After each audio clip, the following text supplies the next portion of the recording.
Hello friends, my name's Kyle, and today we're going to be talking about the law of attraction, or the advanced stages of karma. If you haven't seen the videos on what is love, what is lust, and what is karma, I would strongly suggest you go back right now and check out those videos, because I am going to be pulling information from them. But that being said, I will still do the best I can to not lean too far into that information.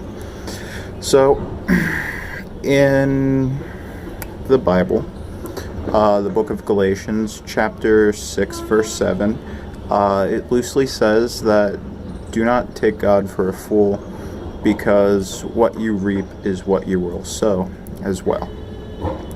So basically, what that's saying is whatever you put forth into this world is what you get back. If you are an angry individual and you see the world as being chaotic and hectic and problematic, then you're going to end up having those same vibes come back to you.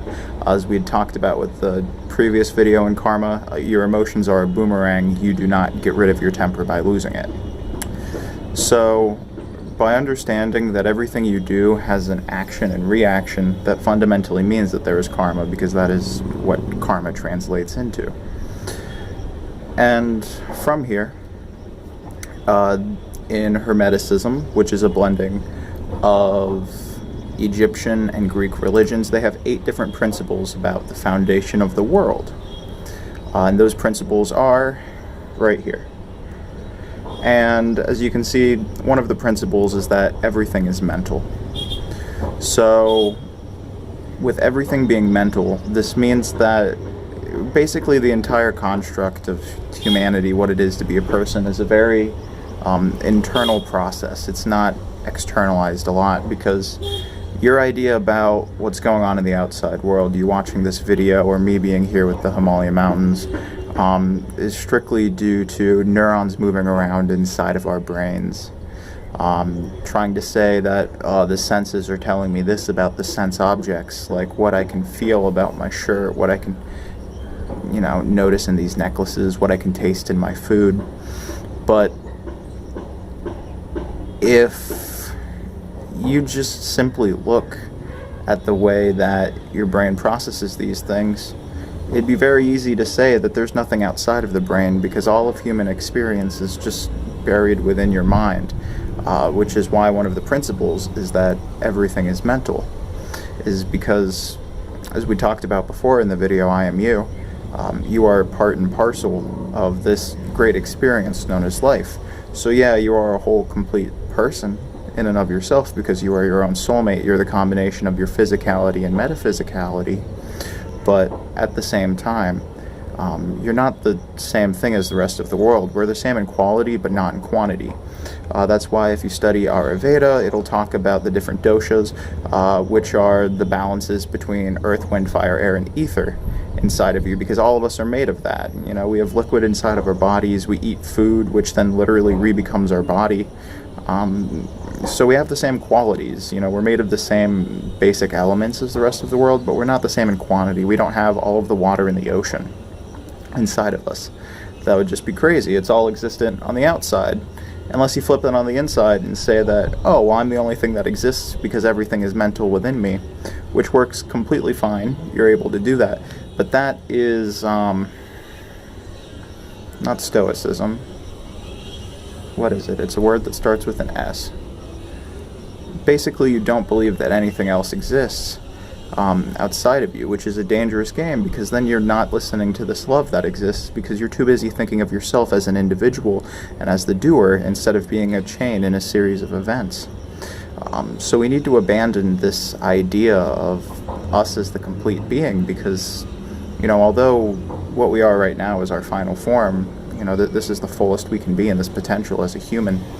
In these qualities, we need to stop holding on to this idea of saying, oh, well, this is me and this is what I have to be, because your ego is false. You are the universe experiencing itself. You are whatever God you believe in. They created this world, but they kind of had to create from themselves, because they were the first thing. So fundamentally, we are God experiencing itself. And as the story, the egg that I talked about in The Meaning of Life, the very first video in this series, talks about, We're going through this process right now just to become a god, so that way we can be our true self. Because you can't be infinitely powerful and all pervasive without having the places to be at first. So for us to be this great expression of love, we have to have all of these negative moments of pain and suffering to, chip away at this, perfect idealized piece. So that way, like a sculptor, it takes a piece of marble and they chop it down, and that statue's been inside the whole time, but they had to remove everything from it. So it's in this very similar process that you have to go through having pain and having things chipped away at you, kind of being like, oh, that's not perfect, to then reveal where all of the love can move within inside of you. That's kind of similar to how a lot of Hindus will say neti neti when they're talking about what is the quality of a god, because we can list all the things that it's not, but we can't list the things it is, because that would require us moving outside of our human structure right now and becoming something much more invasive and involved with the world. It would require us being things instead of just thinking we're things. So with the law of attraction, because everything exists within inside of you, and you exist within everything else, if you say, oh, I'm going to get hurt, or this bad thing's going to happen, it's going to happen. You can do anything you want if you truly believe in it. I had met this one man who basically lived off of candy bars. He was in his mid-30s. He had the body of an 18-year-old with,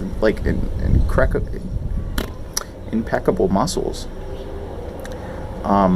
So you're able to choose how your body operates, because if you're creating these negative thought patterns, it's going to end up clinging very tightly to them, and you're not going to be able to flourish, because you are already perfect the way you need to be. There is no unbeautiful cloud, there is no unbeautiful mountain.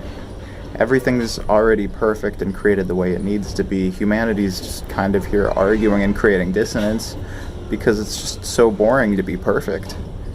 And it's alright for us to be going down this path, but I'm here to provide you a way out for those that, don't want to be stuck in this game.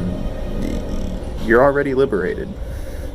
You just have to take the shackles off for yourself. So please, as you go about doing anything in this world, just remember that you get back what you put out. If you want to be a part of a system where you make a lot of money and exploit people, by all means do that, but you're going to create suffering. And then that suffering is going to come back to you in some way, shape, or form. Scientists say that you're really only able to get, utility or positive benefit off of having more money up to about $75,000 or $95,000 US per year. So if you get more than that, what's the point? Past that, another big reason why we don't need to be just looking for money and looking for the things that you can have for sense gratification is when wage increases. And I don't mean this as an individual, I'm talking as a country or as a society. When wage increases, the obesity rate increases, because ultimately more people start going out to eat more because people are working less. There's a bit more to this inner working that I'm more than happy to explain if you're interested. It's the difference between the substitution and income effect that you can look up. And when people make more money, this means that they end up, gaining weight and becoming obese. So if you getting more money does nothing but give you disease, your money is worthless. It's poisoned you. So thank you. Just remember to treat everyone with compassion and kindness. Love you. Thank you.